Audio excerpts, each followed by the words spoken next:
Hello, and thank you for joining Conversational Leadership with Jay Mann. I'm your host, Jay Mann, Superintendent of the Creighton School District, and today we're going to talk about a concept called theory of mind. Now, I want to open with a disclaimer because one of the things I recognize about theory of mind, and this will make more sense in a few minutes as I get into what it is, this particular sort of psychological concept has been used at times to describe autistic people and to be very broadly and generally applied. And there's a lot of information out there. If you were to go out and search for information and research, you will see a ton of research.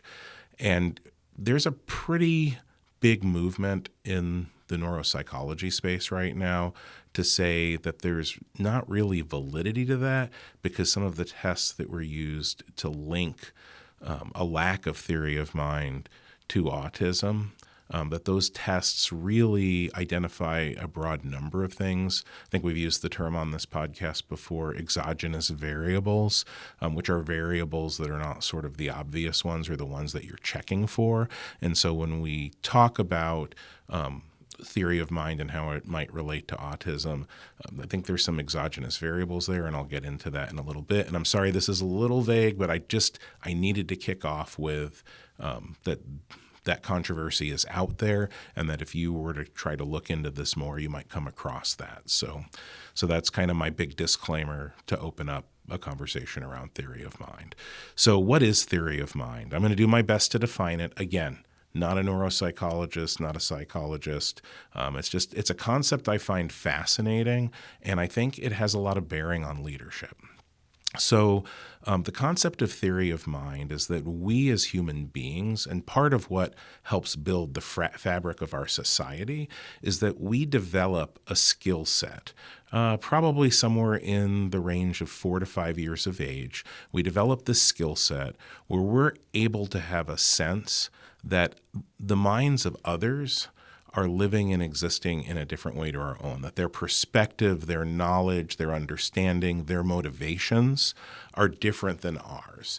It's sort of this concept of others have a different mind than I do. It's a massive oversimplification, but it kind of gives the basic concept. So one of the tests that's used for this is called the Sally Ann test. And so this is a test to see if people can basically, differentiate around like false information.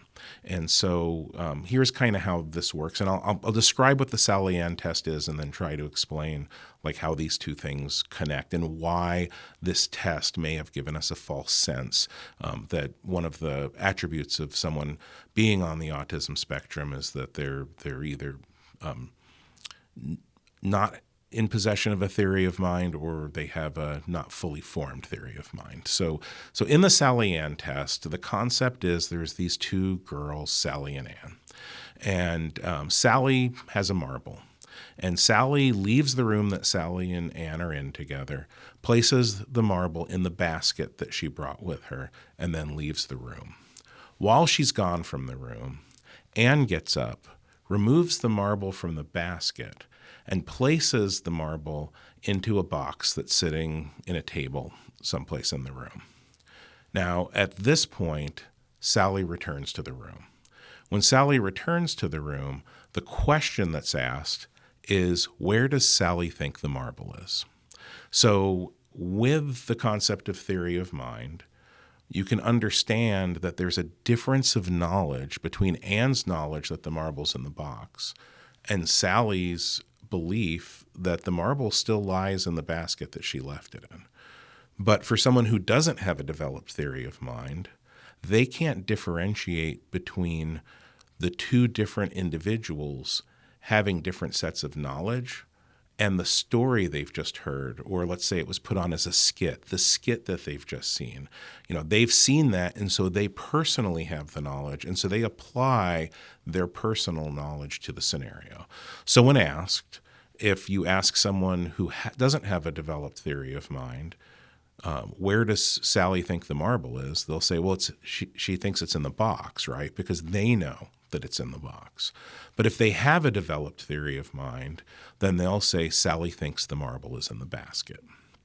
So because of this, this is kind of where we get some of the knowledge. Pretty consistently, children who are about 4 years and younger don't have this developed theory of mind. They will respond that the marble's in the box. Everybody's on a different developmental range, and so it isn't like a hard and fast rule that it's for, but typically kids who are like 5 years and older, somewhere in that 4 to 5 year range, most people develop this theory of mind, and they will say that Sally thinks the marble's in the basket. There are a lot of other variables that play into this. So, sometimes depending on your upbringing, depending on actually social status can come into play with this, how much access you have to adults in your childhood. Sometimes things like whether you're a first child and only child or a later child can affect, at which point you develop this theory of mind capacity. But for most people, at some point in their early development, they will develop this theory of mind. The controversy with autism was there was this theory that part of how autism presents itself is because people with autism or on the autism spectrum, don't develop this theory of mind. And by and large, I think there's research that counters that argument, and that really doesn't have a bearing on that. So why, when we're talking about leadership primarily on this podcast, would I bring a concept like theory of mind to the table? Well, when I learned about this, I really had a couple of pretty quick ahas, and I connected it to some other things that I've utilized in my work as a leader, and that I always kind of repeatedly come back to as I'm dealing with tense and difficult situations or trying to coach people, help develop people in their leadership skill set. And this kind of ties directly into that, and I'll walk us through that. But before we go there, at its basis, I think sometimes it's important for us to remind ourselves that even if we have a developed theory of mind and we understand that our internal mental life, that our perceptions and our understanding of the world around us is different than somebody else that's on our team, that we're coaching or mentoring, that maybe if I'm a teacher that's a student in my classroom, I think sometimes, even though we understand that that's true, we sometimes, forget that it's true at a level of depth. And it's also important to realize that as we develop this theory of mind, one of the things that we use it for is to develop skill sets to try to get a sense of how other people are feeling. It's really one of the key elements you need to have empathy for other people, is really to be able to develop not a sense of how they're feeling necessarily, but an understanding that they might be feeling a certain way. So when you observe somebody being insulted, because we have this theory of mind, we may not be feeling bad about ourselves because someone insulted us, but we understand that this other person who we just observed being insulted might feel bad about themselves. And so that's where empathy comes into play, right? We might feel like, oh, wow, I just watched this one person insult this other person. This person who's been insulted may be sad or unhappy in some way. Perhaps I should go over and comfort them. Or perhaps if it was an unfair judgment of that person, I should go over and say, no, you've never behaved that way. I don't think you're really like that. And so theory of mind really is the tool set or the framework that allows us to do that. The other piece that kind of ties into this is that as we're looking at a theory of mind and we have this ability to understand that people are feeling different ways, it also puts us in a position to think about how someone might be feeling when we approach them to work with them in some way, whether they're our partner on a project or whether we're, coaching or mentoring them, particularly with like a student. You're obviously teaching, coaching, or mentoring. When you see a kid come into the room and they're in tears, or they look particularly tired, or if they seem nervous or anxious, right? It's theory of mind that allows us to identify that they're dysregulated in some way. And that puts us in a position to be able to think about that in relation to what we're trying to accomplish. Because if we just ignore it, we're really not setting up the groundwork and the basis for successfully achieving whatever our goal is. However, if we do kind of embrace it, and we know this now, then perhaps it puts us in a place where we're able to kind of step in and help support that individual. And so strong leaders typically look for the emotional states of those that they're working with, and then try to support and reinforce. In fact, it's often better to sometimes misidentify something and then take a gentle foray into, hey, do you need some support? Are you doing okay? Than it is to just say, oh, I really don't want to engage right now, and this is going to take some of my time, so I'm just going to step away. Hopefully this person will work it out. So kind of to capture a connection here with some other things we're working on in the district. I know we have a podcast that's either already aired or coming up soon, where I talk with Dr. Amy Burgess about the ruler method.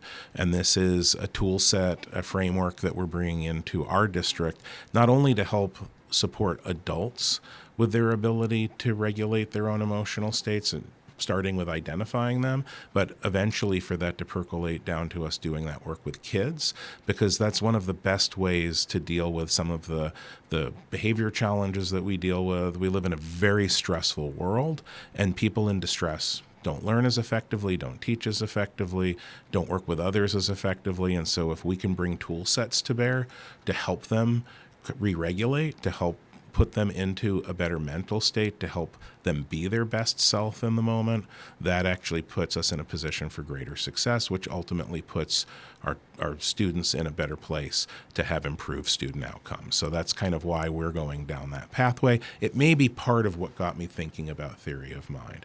But often on this podcast, I think I've brought up, my concept of how, and it's not just mine, but it's one I come back to a lot, really story trumps data every day of the week, and that we all have this sort of internal story monologue where, we kind of, as humans, our brains use a lot of our energy.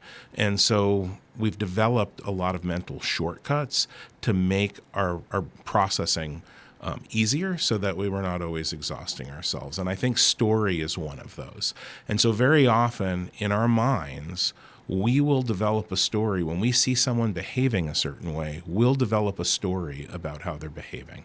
We just kind of make up this sort of fictionalized, that person's in tears. Obviously, they physically hurt themselves, when maybe they didn't physically hurt themselves. Maybe they just, from my example earlier, someone just insulted them, or maybe they had a stressful drive to work and really bad traffic, or they were just in a car accident. There's a lot of reasons why that might be happening. But even if we don't consciously know it, we typically make up a story. And a lot of times those stories are based on us looking at past behaviors, past experiences, past interactions, and then we make broad generalizations about where people are, what they're doing, and why they're doing it. And so theory of mind kind of plays onto both sides of this. We have this ability to tap into this other person has this different internal life than I have, and this different set of knowledge. We have this ability to be able to try to be empathetic towards what's going on with them.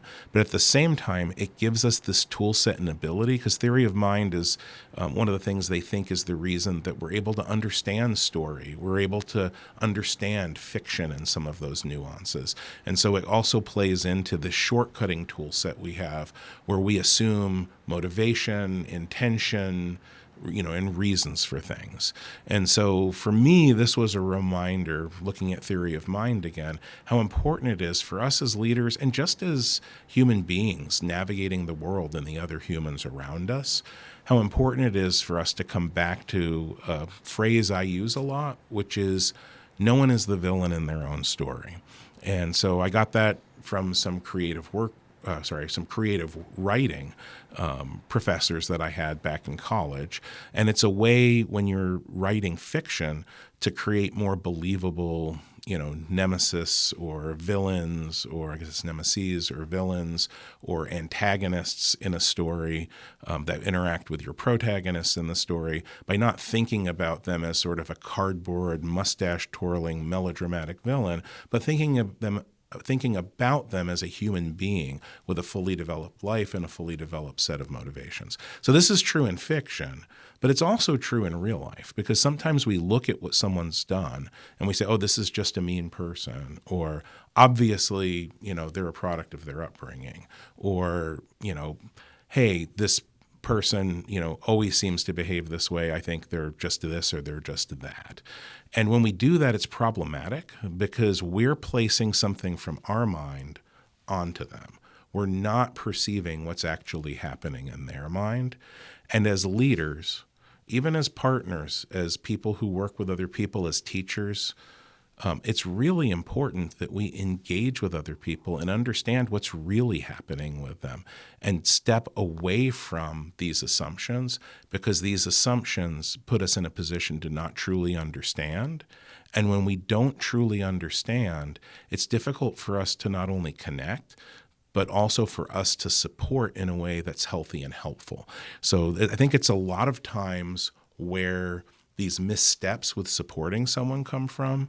I think it's where a lot of false hurts come from. There's a lot of times I think we as people, maybe I'm different than everybody else, but I don't think so. But there's a lot of times when we as people think someone's treated us a certain way for a specific reason, and we take on sort of a victim mentality, and we start to blame that other person for things, or we start to hold that other person in our minds accountable for a motivation that they don't actually have. And so it helps us to not only get out of that victim mentality, to move away from blame and shame and move towards solution and how we work together more effectively. When we can recognize that perhaps what we're bringing to bear in the moment and the perceptions that we have of others are truly just that. There are perceptions, and we take a moment, we take a pause, and we question those perceptions, and we modify them by engaging with others to truly understand where they're coming from, why they're coming from that particular place, and what might have caused them to come from that place. When we engage in that way and we have deeper conversation and we dig deeper and we work on our relationship together, that actually sometimes for people feels like a bunch of used time that's not beneficial or functional. But what I will tell you is, in my experience, it's time well spent, because what it does is it creates a stronger foundation for any other work we're going to do together, whether that work is working on a project together, learning together in a classroom, or mentoring someone or being mentored by someone, or just being in a relationship. This comes at home too, whether it's a spouse or some other form of significant other or just a good friend. It makes a big difference in how we approach, and it also ultimately makes a big difference in how effective we are in working together and whether relationships become weaker or become stronger. So I would encourage you to take this to mind. Take maybe a little bit of a shift in how theory of mind comes to play in your daily life, and hopefully it'll be something that helps you not only be more effective, but perhaps lead an even happier life. So thank you for taking some time with me for this Conversational Leadership with Jay Mann podcast. Appreciate you and hope you have a great week.